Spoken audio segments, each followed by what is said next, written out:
Juan Pablo, obviously the talking point today is the Abu Dhabi Grand Prix.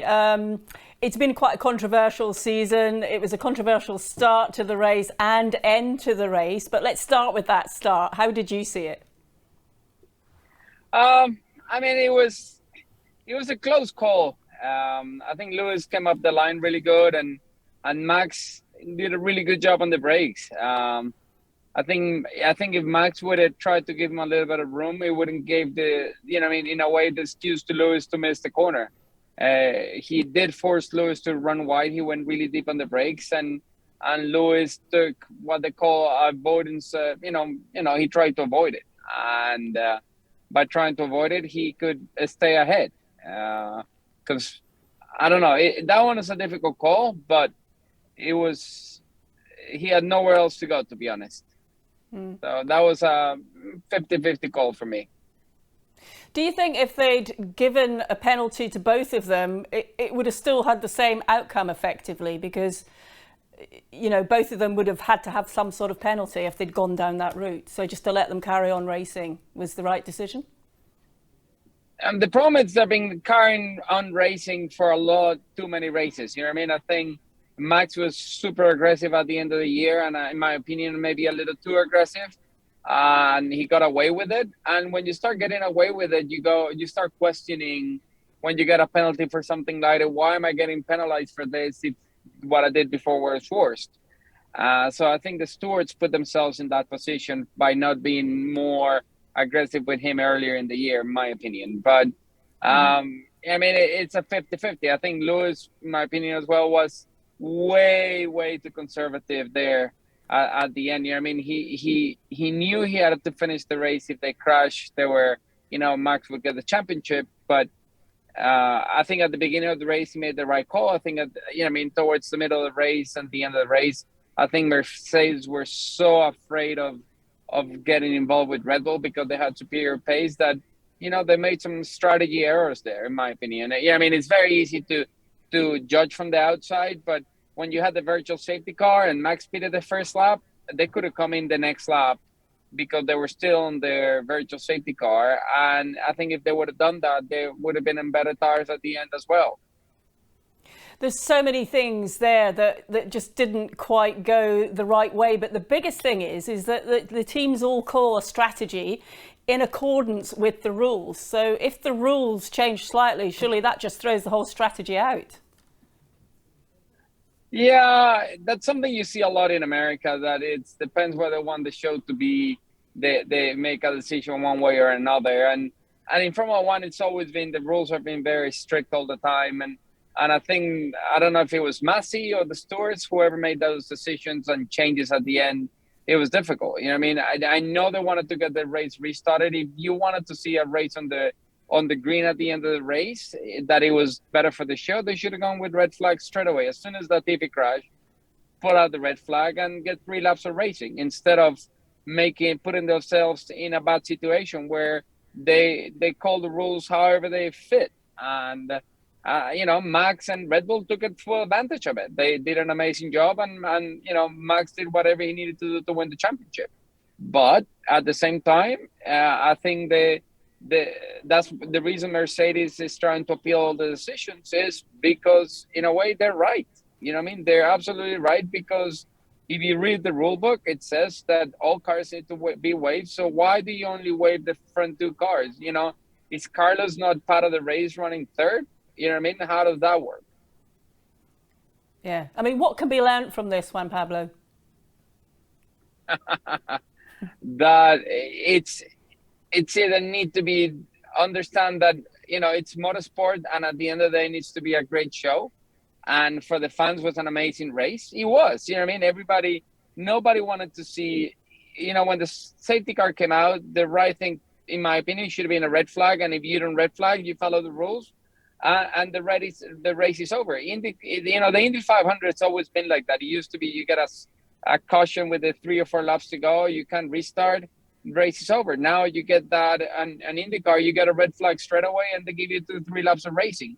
But you know what you're getting yourself into. I think this is the first time where, we need to make sure Max and Lewis are together, but what they don't see is that, Max came in and had soft new tires, and Lewis had, 50 lap old tires. And I think in a way for Lewis was really unfair with, what the stewards did and how they handled the race.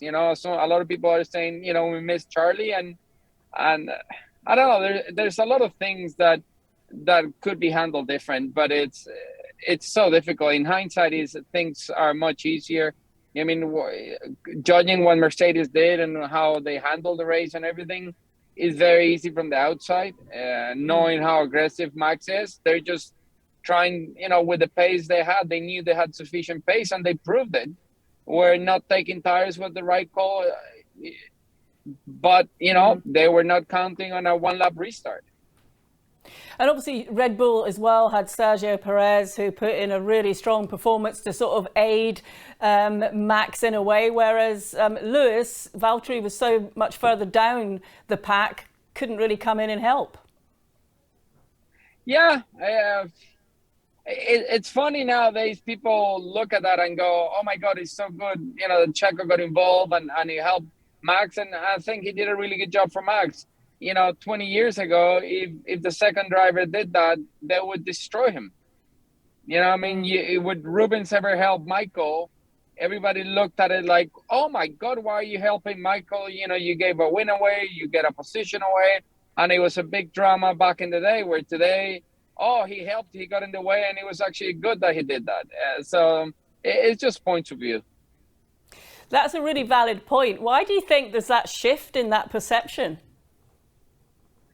I don't know. It's crazy. You know what I mean? Honestly, I think if you're going with Max, you see what Checo did as an amazing, because he helped him. But if you went with Lewis or you were neutral, you would go, "Why are you getting involved? Why?" You know what I mean? Yes, you're trying to race, but you're racing in a way that you really want to get in the way, and Lewis knows that if he goes in, they're going to crash and they're going to call it a race incident. And they were counting on that. So, Red Bull played all the cards to try to get it done. And at the end of the day, they did. And, luck was in their side. Whether it was the right calls or the wrong calls, it's up to the FIA to look at it. You know what I mean? The stewards called it, and Mercedes, I think, are appealing the decision, and we'll see what it comes out of this. But I think that really need to be reviewed. It's a lot of the calls, the way they're being made. You know what I mean? Like a couple of races ago, I think it was the last race when it went yellow. They went virtual safety car to safety car to, they keep changing the rules. Or they went, I think it was safety car to red flag. And when it was safety car, the Mercedes came in, took tires, the Red Bull didn't.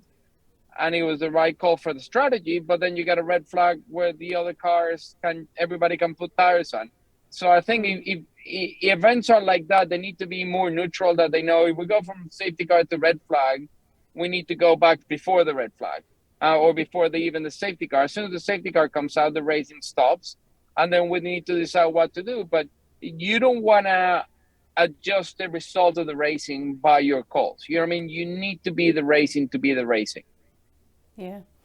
There's a lot of different opinions today that perhaps Mercedes should accept the defeat and move on.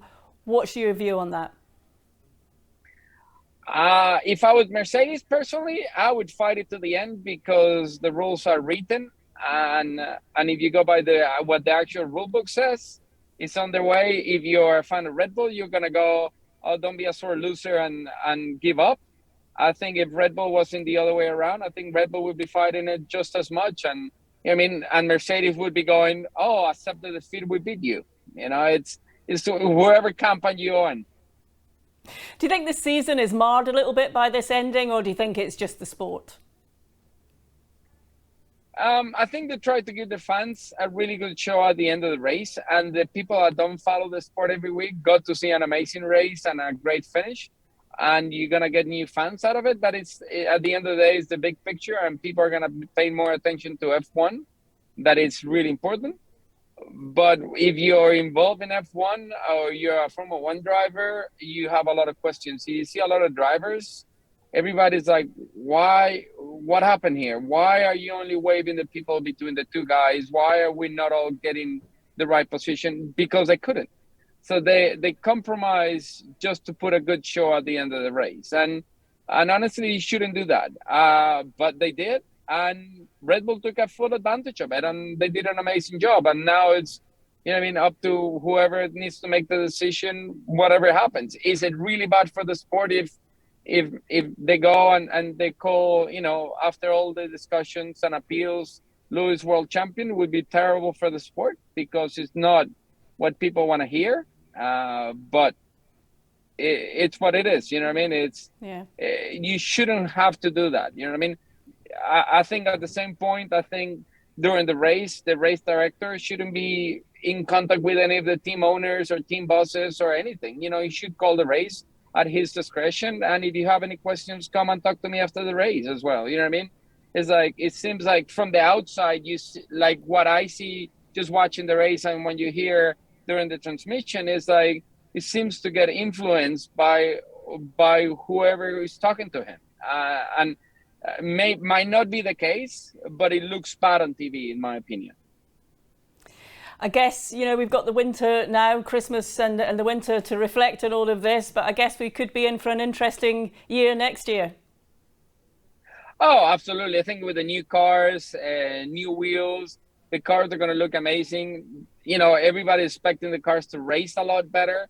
So if the cars are going to race a lot better, it's going to be an amazing championship. And I think if the cars are closer and the field's closer with the new rules, it's going to be an exciting year. I'm really looking forward to it. I mean, I think this year brought a lot of new fans, a lot of attention, and you got to give it to Red Bull and Max. They were every week, they were up to the challenge.